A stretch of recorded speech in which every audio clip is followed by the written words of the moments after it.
ಭದ್ರಕೋಟೆಯಲ್ಲಿ H D. ಕುಮಾರಸ್ವಾಮಿಗೆ ಭಾರಿ ಮುಖಭಂಗವಾಗಿದೆ. ಸ್ಪಷ್ಟ ಬಹುಮತ ಇದ್ರೂ ಮದ್ದೂರು ಪುರಸಭೆ ಜೆಡಿಎಸ್ನಿಂದ ಕೈತಪ್ಪಿ ಹೋಗಿದೆ. ಆಪರೇಷನ್ ಹಸ್ತ ಮಾಡಿ 20 ವರ್ಷಗಳ ಬಳಿಕ ಕಾಂಗ್ರೆಸ್ ಗದ್ದುಗೆ ಹಿಡಿದಿದೆ. ಈ ಕುರಿತ ಒಂದು ರಿಪೋರ್ಟ್ ಇಲ್ಲಿದೆ ನೋಡಿ.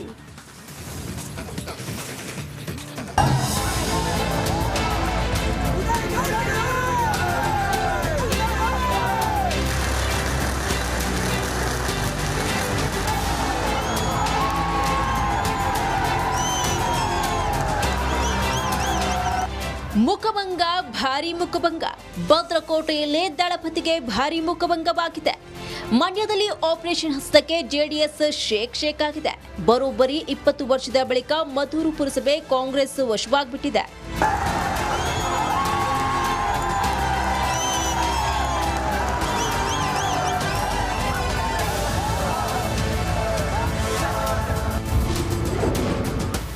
ಮದ್ದೂರಿನಲ್ಲಿ ಕಾಂಗ್ರೆಸ್ ಗೆಲುವಿನ ಕೇಕೆ. ಮದ್ದೂರು ಪುರಸಭೆ ಚುಕ್ಕಾಣಿ ಹಿಡಿದ ಕೈ. ಹೌದು, ಸಕಲ ನಾಡು ಮಂಡ್ಯದಲ್ಲಿ ಕಾಂಗ್ರೆಸ್ ಗೆಲುವಿನ ಕೇಕೆ ಹಾಕಿದೆ. ಮದ್ದೂರು ಪುರಸಭೆ ಅಧ್ಯಕ್ಷ ಉಪಾಧ್ಯಕ್ಷ ಎಲೆಕ್ಷನ್ನಲ್ಲಿ ಕೈಪಾಳಯ ಮೇಲುಗೈ ಸಾಧಿಸಿದೆ. ಬರೋಬ್ಬರಿ 20 ವರ್ಷದ ಬಳಿಕ ಮದ್ದೂರು ಪುರಸಭೆ ಅಧಿಕಾರದ ಚುಕ್ಕಾಣಿಯನ್ನ ಹಿಡಿದಿದೆ.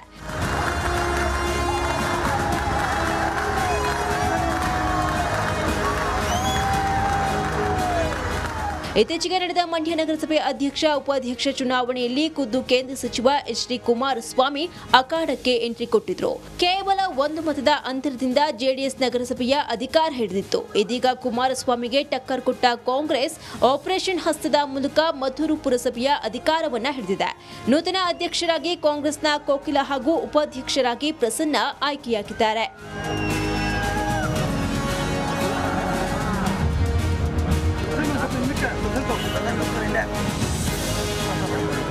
ಒಟ್ಟು 23 ಸದಸ್ಯ ಬಲದ ಮದ್ದೂರು ಪುರಸಭೆಯಲ್ಲಿ 12 ಸದಸ್ಯರನ್ನ ಹೊಂದಿದ್ದ ಜೆಡಿಎಸ್ಗೆ ಸ್ಪಷ್ಟ ಬಹುಮತ ಇತ್ತು. ಆದರೆ ಶಾಸಕ ಕದಲೂರು ಉದಯ್ 11 ಸದಸ್ಯರನ್ನ ಆಪರೇಷನ್ ಕಿಟ್ಟಕ್ಕೆ ಬೀಳಿಸಿದ್ರು. ಜೆಡಿಎಸ್ನ 6, ಬಿಜೆಪಿಯ 1 ಹಾಗೂ 4 ಪಕ್ಷೇತರ ಸದಸ್ಯರನ್ನ ಆಪರೇಷನ್ ಕಾಂಗ್ರೆಸ್ ಮಾಡಿದ್ರು. ಅಂತಿಮವಾಗಿ ಶಾಸಕರ ಮತ ಸೇರಿದಂತೆ ನೂತನ ಅಧ್ಯಕ್ಷ ಉಪಾಧ್ಯಕ್ಷರು ತಲಾ 15 ಮತಗಳನ್ನ ಪಡೆಯುವ ಮೂಲಕ ಆಯ್ಕೆಯಾದರು. ಎಲ್ಲರೂ ಕೂಡ ಒಕ್ಕೂರಲಿಂದ ಇವತ್ತು ನಮ್ಮನ್ನು ಬೆಂಬಲಿಸಿದರೆ ಕೇವಲ 3 ಸ್ಥಾನಗಳು. ಈ ಸ್ಥಾನ ಇವತ್ತು 15 ಮತಗಳನ್ನ ಪಡೆಯೋದು ಮುಖಾಂತರ ಅಧ್ಯಕ್ಷರಿಗೂ ಕೂಡ 15 ಮತ, ಉಪಾಧ್ಯಕ್ಷರಿಗೂ ಕೂಡ 15 ಮತಗಳನ್ನ ನೀಡುವ ಮುಖಾಂತರ ಕಾಂಗ್ರೆಸ್ ಪಕ್ಷಕ್ಕೆ ಎಲ್ಲರೂ ಕೂಡ ಬೆಂಬಲವನ್ನು ಸೂಚಿಸಿದ್ದಾರೆ. ನಾನು ವಿಶೇಷವಾಗಿ ನಮ್ಮ ಎಲ್ಲ ಸಹೋದರರಿಗೂ ಧನ್ಯವಾದಗಳನ್ನ ತಿಳಿಸ್ತಾ, ಮದ್ದೂರು ಪಟ್ಟಣವನ್ನು ಅಭಿವೃದ್ಧಿಯನ್ನು ಪಡಿಸೋದ್ರ ಮುಖಾಂತರ ನಗರಸಭೆಗೆ ಮೇಲ್ದರ್ಜೆ ಏರಿಸಿ ಈ ಒಂದು ಸುಂದರವಾದ ನಗರವನ್ನಾಗಿ ಮಾಡಲಿಕ್ಕೆ ನಾವೆಲ್ಲರೂ ಕೂಡ ಒಗ್ಗಟ್ಟಾಗಿ ಪ್ರಾಮಾಣಿಕವಾಗಿ ಪ್ರಯತ್ನವನ್ನು ಮಾಡ್ತೀವಿ. 20 ವರ್ಷಗಳಿಂದ ನಿರಂತರವಾಗಿ ಪುರಸಭೆ ಅಧಿಕಾರ ಹಿಡಿದಿದ್ದ ಜೆಡಿಎಸ್ಗೆ ಶಾಸಕ ಕದಲೂರು ಉದಯ್ ಶಾಕ್ ಕೊಟ್ಟಿದ್ದಾರೆ. ಕಾರ್ಯಕರ್ತರಂತೂ ಪಟಾಕಿಯನ್ನು ಸಿಡಿಸಿ ಜೈಕಾರ ಕೂಗಿ ಸಂಭ್ರಮಿಸಿದ್ದಾರೆ. ಆನಂದ್, ರಿಪಬ್ಲಿಕ್ ಕನ್ನಡ, ಮಂಡ್ಯ.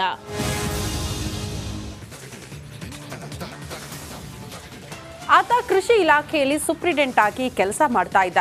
ಇಲಾಖೆಯ ಜಂಟಿ ನಿರ್ದೇಶಕ ಆತನಿಗೆ ಮಾನಸಿಕ ಕಿರುಕುಳ ನೀಡುವುದಕ್ಕೆ ಮುಂದಾಗಿದ್ರಂತೆ.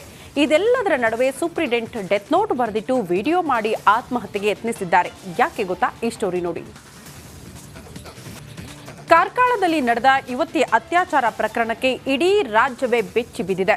ತನಿಖೆಗಿಳಿದಿರುವ ಪೊಲೀಸರಿಗೆ ಡ್ರಗ್ ಜಾಲದ ವಾಸನೆ ಬಡಿದಿತ್ತು. ಇದೀಗ ಈ ಪ್ರಕರಣದಲ್ಲಿ ಮತ್ತಷ್ಟು ಸ್ಫೋಟಕ ಮಾಹಿತಿ ಲಭ್ಯವಾಗಿದೆ. ಏನಂತೀರಾ? ಈ ಸ್ಟೋರಿ ನೋಡಿ.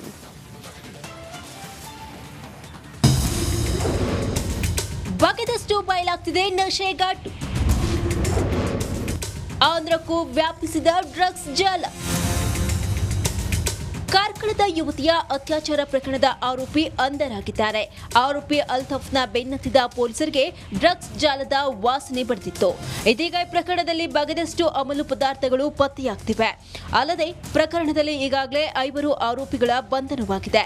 6ನೇ ಆರೋಪಿ ಬೆನ್ನತ್ತಿರುವ ಪೊಲೀಸರು ಬೆಂಗಳೂರಲ್ಲಿ ಆತನ ಮೂಲದ ಬಗ್ಗೆ ತನಿಖೆಯನ್ನ ಮಾಡ್ತಿದ್ದಾರೆ. ಆಲ್ತಾಫ್ಗೆ ಕಾರ್ಕಳ ನಿವಾಸಿ ಅಭಯ್ ಡ್ರಗ್ಸ್ ನೀಡುತ್ತಿದ್ದ ಎನ್ನಲಾಗಿದೆ. ಅಭಯ್ ಜೊತೆ ಡ್ರಗ್ಸ್ ದಂಧೆಯಲ್ಲಿದ್ದ ಆಂಧ್ರಪ್ರದೇಶದ ಗಿರಿರಾಜ್, ಕಾರ್ಕಳದ ಡ್ರಗ್ ಪೆಡ್ಲರ್ ಶಾಹಿದ್ ಪೊಲೀಸ್ ವಶದಲ್ಲಿದ್ದಾರೆ. ಆರೋಪಿ ಬಳಿ ಸಿಕ್ಕ ಮಾದಕ ದ್ರವ್ಯಗಳು ಎಂಡಿಎಂಎ ಎಂಬುದು ಸಾಬೀತಾಗಿದೆ. ಎಂಡಿಎಂಎ ಡ್ರಗ್ಸ್ಗೆ ಕರಾವಳಿಯಲ್ಲಿ ಭಾರಿ ಬೇಡಿಕೆ ಇರೋದು ತಿಳಿದು ಬಂದಿದೆ. ಈ ನಡುವೆ ಬೆಂಗಳೂರಿನ ಡ್ರಗ್ ಪೆಡ್ಲರ್ ಅನ್ನ ಮಂಗಳೂರು ಪೊಲೀಸರು ವಶಕ್ಕೆ ಪಡೆದಿದ್ದಾರೆ. ಬಾಡಿ ವಾರೆಂಟ್ ಮೂಲಕ ಆತನನ್ನ ವಶಕ್ಕೆ ಪಡೆದು ಕಾರ್ಕಳ ಪೊಲೀಸರು ತನಿಖೆಯಿಂದ ಮುಂದುವರಿಸುತ್ತಿದ್ದಾರೆ. ಕಾರ್ಕಳ ಡ್ರಗ್ಸ್ ಪ್ರಕರಣಕ್ಕೆ ಸಂಬಂಧಿಸಿದಂತೆ ಅಲ್ತಾಫ್ ಮತ್ತು ಅಬೆ ಬ್ಯಾಂಗ್ಳೂರಿನಲ್ಲಿ ಹೋಗಿ ಯಾರು ಬ್ಯಾಂಕ್ಗೆ ಖಾತೆಗೆ ಹಣ ಹಾಕಿದ್ದಾರೆ ಆ ಬ್ಯಾಂಕ್ ಅಕೌಂಟ್ ಯಾರೆಂದು ಪತ್ತೆಯಾಗಿದೆ. ಅವರು ಈಗಾಗಲೇ ಮ್ಯಾಂಗ್ಳೂರು ಪೊಲೀಸ್ನವರು ಅರೆಸ್ಟ್ ಮಾಡಿದ್ದಾರೆ. ಅವರನ್ನು ನಾವು ಬಾಡಿ ವಾರೆಂಟ್ನಲ್ಲಿ ತಗೊಂಡು ಅವ್ರ ಮೇಲೇನು ಮುಂದೆ ಕಾನೂನು ರೀತಿಯಲ್ಲಿ ಕ್ರಮ ತಗೊಂಡು ಮುಂದೆ ಅವರಿಗೆ ಎಲ್ಲಿಂದ ಡ್ರಗ್ಸ್ ಬಂದಿದೆ ಅದನ್ನು ವೆರಿಫೈ ಮಾಡಲಾಗುವುದು. 6 ಮಂದಿ ಆರೋಪಿಗಳ ಬಂಧನ ಆಗ್ತಾ ಇದ್ದಂತೆ ಡ್ರಗ್ಸ್ ಪೆಡ್ಲರ್ ಫೋನ್ಗಳು ಸ್ವಿಚ್ ಆಫ್ ಆಗಿವೆ. ಪೊಲೀಸರು ತನಿಖೆ ಚುರುಕುಗೊಳಿಸಿದ್ದು ನಶೆ ಘಾಟು ಭೇದಿಸಲು ಮುಂದಾಗಿದ್ದಾರೆ. ಅಂಕಿತ್ ಜೊತೆ ಹರೀಶ್ ಪಾಲೆಚ್ಚರ್, ರಿಪಬ್ಲಿಕ್ ಕನ್ನಡ, ಉಡುಪಿ.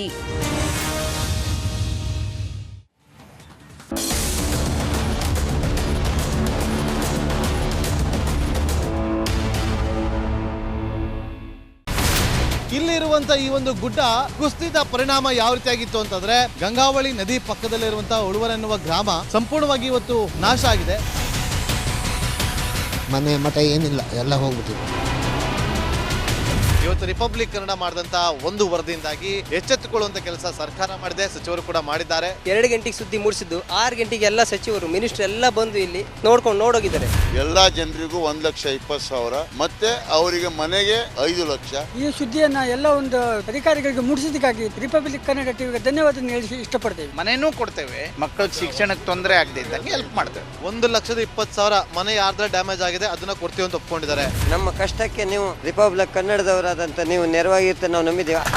ಅವರಿಗೆ ಸೂರನ್ನ ಕಲ್ಪಿಸಿ ಕೊಡೋವರೆಗೂ ಕೂಡ ರಿಪಬ್ಲಿಕ್ ಕನ್ನಡ ಅವರಿಗೆ ಧ್ವನಿಯಾಗಿ ನಿಲ್ಲುವಂತ ಕೆಲಸವನ್ನ ಮಾಡುತ್ತೆ.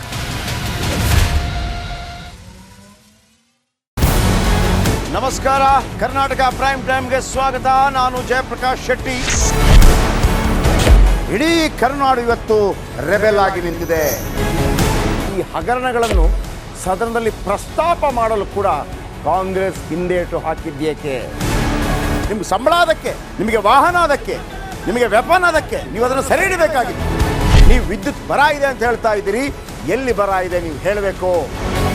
ಪಾಕಿಸ್ತಾನ್ ಆಕ್ಯುಪೈಡ್ ಕಾಶ್ಮೀರ್ ಅದು ಎಂದೆಂದಿಗೂ ನಮ್ಮದು. 40 ಮೆಷಿನ್ಗಳು ತಂದಿತ್ತು ನೋಟ್ ಎಣಿಸುವುದಕ್ಕೆ, ಅದೇ ಹಾಳಾಗಿದೆ. ಮಥುರಾದ ಗಲಾಟೆ ಇದೆಯಲ್ಲ, ಅದು ಸ್ಥಳೀಯವಾಗಿ ಕೂತು ಪರಿಹರಿಸಬಹುದಾದಂಥ ಕಾನೂನಿದೆ. ಗ್ಯಾರಂಟಿ ಯೋಜನೆಯಿಂದ ನಷ್ಟ ಆಗಿದೆ, ಲಾಭ ಆಗಿದೆ, ದಯವಿಟ್ಟು ಹೇಳಿ. Dawood Ibrahim most wanted criminal ಯಾವಾಗಾದ ಅಂದರೆ ಇಲ್ಲಿ ತನಕ ಭಾರತ ದೇಶದಲ್ಲಿ ಓರ್ವ ದಲಿತ ಪ್ರಧಾನಿಯಾದಂಥ ಇತಿಹಾಸವೇ ಇಲ್ಲ. ರಿಪಬ್ಲಿಕ್ ವರ್ಲ್ಡ್ ಆಪ್ ಇದು ಕೇವಲ ಅಪ್ಲಿಕೇಶನ್ ಅಲ್ಲ, ಸಮಗ್ರ ಸುದ್ದಿಗಳ ಸಂಪರ್ಕ ಮಾರ್ಗಕ್ಕೆ ಕ್ರಾಂತಿಕಾರಿ ಬದಲಾವಣೆ. ರಿಪಬ್ಲಿಕ್ ವರ್ಲ್ಡ್ ಆಪ್ ಕೇವಲ ಸುದ್ದಿ ಅಪ್ಲಿಕೇಶನ್ ಅನ್ನ ಪರಿಚಯ ಮಾಡ್ತಾ ಇಲ್ಲ, ಬದಲಾಗಿ ಡಿಜಿಟಲ್ ಸುದ್ದಿ ಬಳಕೆಯ ಹೊಸ ಯುಗಕ್ಕೆ ನಾಂದಿ ಹಾಡ್ತಾ ಇದೆ. ಇದೊಂದು ಬ್ರೇಕಿಂಗ್ ನ್ಯೂಸ್, ಪ್ರಭಾವಶಾಲಿ ಕಾರ್ಯಕ್ರಮಗಳಿಗೆ ಗಟ್ಟಿಯಾದ ವೇದಿಕೆ. ರಿಪಬ್ಲಿಕ್ ವರ್ಲ್ಡ್ ಅಪ್ಲಿಕೇಶನ್ ಈಗ ಲೈವ್ ಆಗಿದೆ. ಗೂಗಲ್ ಪ್ಲೇ ಸ್ಟೋರ್ ಮತ್ತು ಆಪಲ್ ಆಪ್ ಸ್ಟೋರ್ ಎರಡರಲ್ಲೂ ಲಭ್ಯವಿದೆ. ಈಗಲೇ ಡೌನ್ಲೋಡ್ ಮಾಡಿ.